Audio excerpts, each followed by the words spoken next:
here's what we're going to do today. We're going to give some butt grip to the Talaria. And here's everything you're going to need to install this Guts Racing seat cover.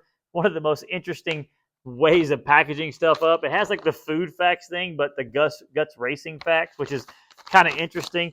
In that bag, you get the seat, you get the, well, all important stickers, which are important. You get the QR codes where you can scan this for different instructions and stuff like that. And then this warning. One thing on the warning that I would definitely want people to pay attention to is you don't want to buy these if your bike's, well, you could buy these, but you want to get like a dark color if your bike sits out in the sun a lot. The vibrant colors, man, it takes a lot for them to fade, but they can. It even says it here that it will cause the colors to change a little bit. So make sure you know that too.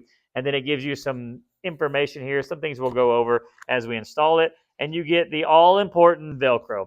Why is the Velcro important with the most stickiest of sticky backing? Well, that's because these have elastic with Velcro on the inside. So these covers, you can stretch them on, and if it has a wrinkle or something like that, you can re-stretch it and refix it, make it right. And then when you want to change colors or you're feeling froggy that day, you can swap on a new cover. If you have one that you want to practice with and one you want to race with, you can do that. And that's awesome. And it gives you a layout. As you can see how these are cut and how it tells you where to put them and how to lay them out. Those and they are pre-cut and exactly what you need. You can do this, and this is an awesome, affordable option. There's also another affordable option that means you don't have to do any of it. That's right. We have the full complete seat for the Talaria with the Talaria base and a complete seat cover. And you can splurge like I did, because I spend my own money because I'm not very smart. I'm just hoping that y'all will continue to support the channel so I can continue to waste money. Just tell my wife, one of these days I'm going to make money on this. And I mean, I made $100. Not nothing.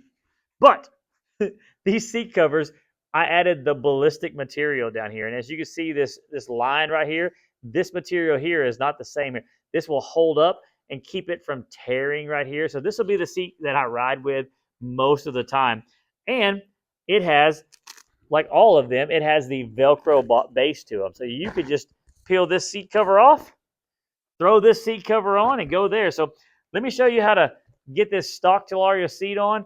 And the Sur-Ron's a little different, but they do make these for the Sur-Rons and stuff like that too. So it's kind of amazing. But we'll get this off. It's a bit of a chore to get it off, but it's not that hard. So let's start walking through that. You're going to need a few tools for this job. You're going to need a 10 millimeter socket. You could use an end wrench. It'll work there. So you'll need a 10 millimeter. You'll need a Phillips head screwdriver, and you'll need a 4 and a 5 millimeter Allen. I use this Park tool. It's a bicycle style tool. I love it because it has the 4, 5, and 6 Allens all together. Makes life real easy. So first thing we're going to do is we're going to remove these bolts here.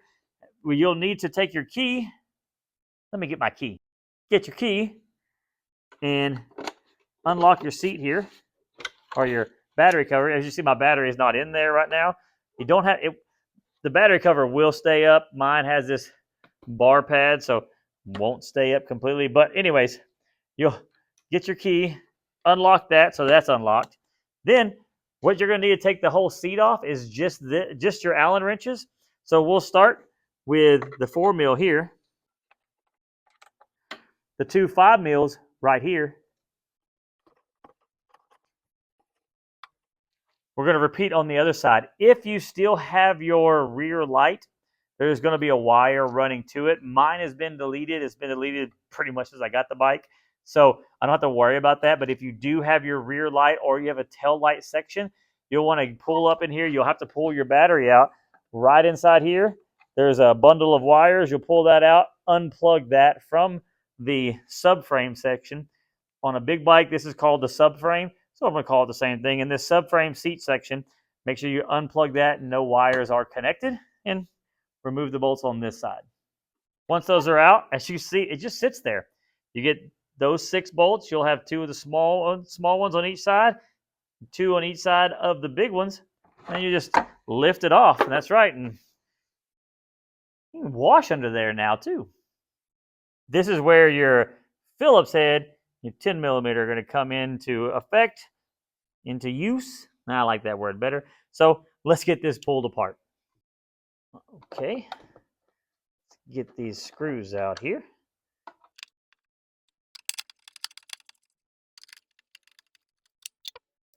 Pull that mud guard off. Set it aside. It will be reused.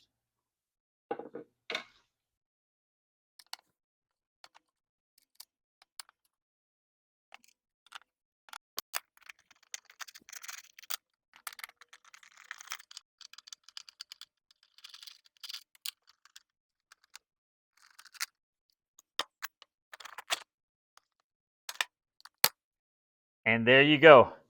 We got the seat off. As you can see, their seat base is actually an looks like a factory Talaria seat base. I mean, to the hardware it's used, the little dimples that are there, every little thing. So if I'm understanding this right, and I'm sure I'll get corrected by Andy if I'm not, which, I mean, probably never watched the video, but I wanted to watch the video because he'll see the millions of people that watch it and want to help me out. But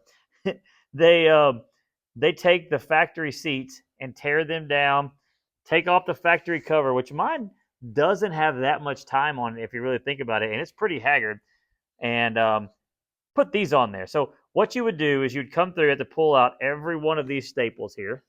You would pull the staples out, and then you would clean this thing.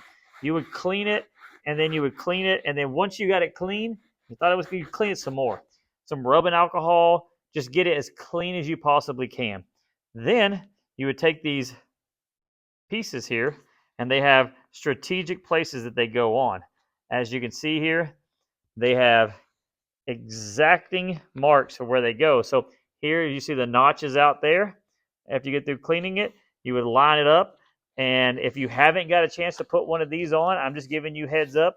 When this thing sticks, it's stuck. This is like, I look through hardware stores and everywhere to get adhesive on the back of something as strong as this adhesive is. Never had a problem with it coming off or any of that kind of stuff. So you would stick that on, and then once you're done, you take your cover and you stretch it over. So today we're going to install this. This is not easy to do as far as installing this here. It's not hard, but it's just a little bit of time consuming, and you really got to make sure everything's clean so this sticks. I also like to shoot some staples in this in strategic areas like the ends here. I have an air pneumatic stapler that shoots these staples, and you want to get the little short ones. I put some in the strategic areas to make sure it holds down. Never had one come up. It's just a little overkill that I do for that. But you obviously do not have to do that, but even they do that. So they do brad them in with staples at certain locations.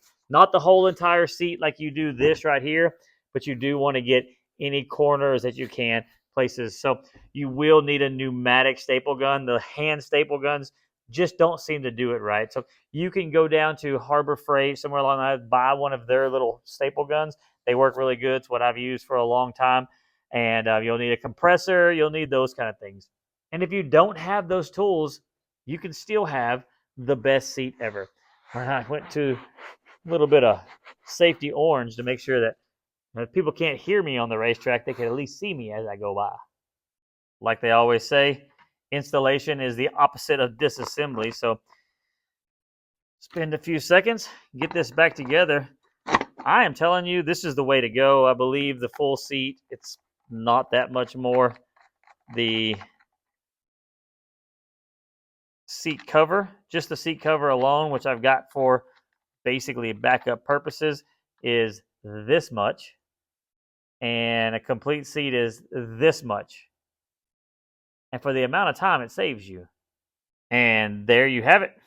If you still have your light, it'll be here. You have to run the wire for your light. A little bit different, but I don't, because I don't ride on the street, so don't need that. So let's get this put back on the bike and see how it looks. Once again, it's as easy as putting it back on the way it came off. If you have your tail light, you'll want to make sure you try to get that hooked up. If not, get that hooked up now where you can kind of wiggle things around, but be careful not to pull on that wire. You don't want it to come out.